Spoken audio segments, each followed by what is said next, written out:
दोस्तों, स्वागत है आपका हमारे YouTube channel technical education India में। दोस्तों, अगर आप बिहार के निवासी हैं और अपना जाति निवास आय प्रमाण पत्र, जिसे आप कह सकते हैं कास्ट इनकम रेसिडेंस सर्टिफिकेट, बनवाने की सोच रहे हैं, तो ये वीडियो आपके लिए बहुत जरूरी होने वाला है। बिहार सरकार ने आरटीपीएस पोर्टल पर प्रमाण पत्र बनाने के नियम में बड़ा बदलाव कर दिया है। अब पुराने तरीके से फॉर्म भरने पर आपका एप्लीकेशन रिजेक्ट भी हो सकता है। अब आधार लिंक और वेरिफिकेशन का नया सिस्टम क्या है और आप घर बैठे 5 मिनट में नए नियम से कैसे अप्लाई करेंगे, चलिए डिटेल में जानते हैं। इसके लिए दोस्तों सबसे पहले आपको आरटीपीएस की ऑफिशियल वेबसाइट पे आ जाना है। इस प्रकार से आपका आरटीपीएस का ऑफिशियल वेबसाइट दिखेगा। यहाँ पर दोस्तों ऑनलाइन आवेदन दें। इसके जस्ट नीचे में आप पढ़ सकते हैं लोक सेवाओं का अधिकार की सेवाएं। उसके जस्ट नीचे में आपको एक ऑप्शन मिल जाता है सामान्य प्रशासन विभाग। सिंपली आपको इस वाले ऑप्शन पे क्लिक कर देना है। जो ही आप इस वाले ऑप्शन पे क्लिक करते हैं, यहाँ पे आपको ढेरों ऑप्शन मिल जाते हैं। इस ऑप्शन के माध्यम से आप आवासीय प्रमाण पत्र, इसी प्रकार से जाति प्रमाण पत्र, आय प्रमाण पत्र, एनसीएल प्रमाण पत्र बिहार सरकार के लिए, केंद्र सरकार के लिए, सभी ऑप्शन का उपयोग आप सामान्य प्रशासन विभाग के माध्यम से कर सकते हैं। दोस्तों, हम एक एक सभी को बताएंगे आपको कि आवासीय प्रमाण पत्र में कौन से नए नियम लागू हुए हैं, जाति प्रमाण पत्र बनाने के लिए कौन से नए नियम लागू हुए हैं। मैं आपको एक एक नियम को यहाँ पर बताने वाला हूँ। आप सभी से रिक्वेस्ट है कि वीडियो को लाइक कर दीजिए और सब्सक्राइब भी कर दीजिए और वीडियो के अंत तक बने रहें। दोस्तों, जो ही आप आवासीय प्रमाण पत्र पे आप क्लिक करते हैं, यहाँ पे आपको 3 ऑप्शन मिल जाते हैं। आप अंचल स्तर से बना सकते हैं, इसी प्रकार से अनुमंडल स्तर, जिला स्तर से बना सकते हैं। आपको अपने आवश्यकता अनुसार आपको इनका उपयोग करना रहता है। जैसे कि दोस्तों हम अंचल स्तर पे इसको बनाएंगे, आपको सिंपली इस वाले ऑप्शन पे क्लिक कर देना है। यहाँ पर दोस्तों आपको अपने इंटरनेट के अनुसार थोड़ा सा प्रतीक्षा कर लेना है। उसके बाद दोस्तों इस प्रकार से आपका डैशबोर्ड खुल जाता है। आपको थोड़ा नीचे स्क्रॉल करना है। यहाँ पर आप देख सकते हैं आवास प्रमाण पत्र के साक्षात हेतु अभिलेख चुने। यहाँ पर दोस्तों स्पष्ट रूप से लिख दिया गया है आवास प्रमाण पत्र के साक्षात हेतु आवेदक, आवेदका के माता पिता, पूर्वज का निम्नांकित अभिलेख सूचित मान्य जाएंगे।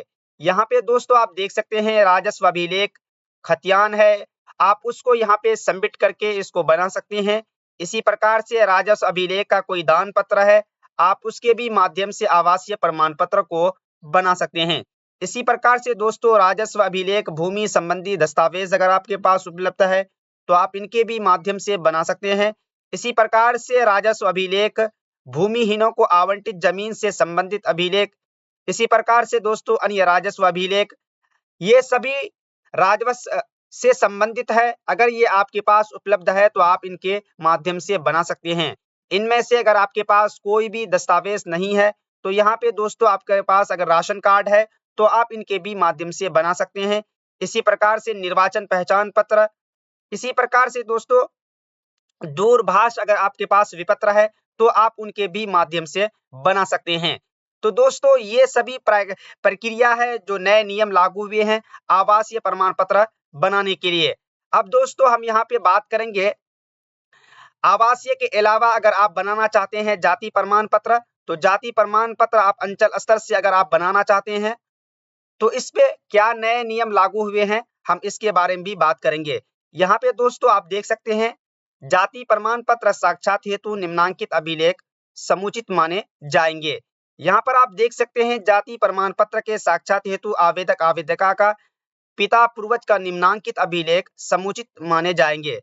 यहाँ पर राजस्व अभिलेख का अगर कोई का आपके पास खतियान है, दान पत्र है या राजस्व अभिलेख, भूमि संबंधी आपके पास दस्तावेज है, इसी प्रकार से राजस्व अभिलेख, भूमिहीनों को आवंटित जमीन से संबंधित कोई अभिलेख है आपके पास या कोई अन्य राजस्व अभिलेख है तो आप इनके भी माध्यम से बना सकते हैं।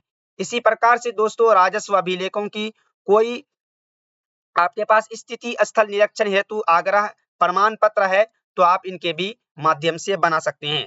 तो दोस्तों ये सभी नए नियम है जाति प्रमाण पत्र के लिए, आवासीय प्रमाण पत्र के लिए। इसी प्रकार से आप यहाँ पे देख सकते हैं, अगर आप आय प्रमाण पत्र बनाना चाहते हैं फिर उसमें क्या नया बदलाव हुआ है आप यहाँ पे देख सकते हैं। इसी प्रकार से दोस्तों अगर आप आय प्रमाण पत्र बनाना चाहते हैं तो इनके जो नए नियम हैं उसमें अब आपको, अगर आपके माता-पिता को किसी प्रकार से वेतन या पेंशन का कोई पर्ची वगैरह है तो आप उनके माध्यम से बना सकते हैं। अगर आप आयकर रिटर्न आप देते हैं तो आप उनको भी यहाँ पे सबमिट कर सकते हैं। इसी प्रकार से कोई भी अन्याय अभिलेख है अगर आपके पास, आप उनके भी माध्यम से बना सकते हैं। इसी प्रकार से दोस्तों अगर आप यहाँ पे एनसीएल बनाना चाहते हैं तो एनसीएल के जो नए नियम है जैसे कि फॉर्म 11 स्वयं शपथ पत्र जो लगता था वो यहाँ पे आपको देना है। इसी प्रकार से उसमें आय प्रमाण पत्र, जाति प्रमाण पत्र, निवास प्रमाण पत्र आपको यहाँ पे सबमिट करने रहते हैं। इसी प्रकार से जमीन से कोई प्रतिशत बिहार सरकार के लिए किसी भी प्रकार का कोई कानून अंतर्गत अगर आपके पास अभिलेख है तो आप उनको भी यहाँ पे सबमिट कर सकते हैं। तो दोस्तों ये था बिहार में जाति, निवास, आय बनाने का नया और बदला हुआ तरीका। उम्मीद है ये जानकारी आपके काम आएगी। अगर आपको अप्लाई करने में कोई एरर आ रहा है तो नीचे कमेंट करें, वीडियो को लाइक करें और बिहार के सभी दोस्तों के साथ शेयर करें। चैनल को सब्सक्राइब कर लीजिए ताकि बिहार की हर ऑनलाइन सर्विस का अपडेट आपको मिलता रहे। धन्यवाद। जय हिंद।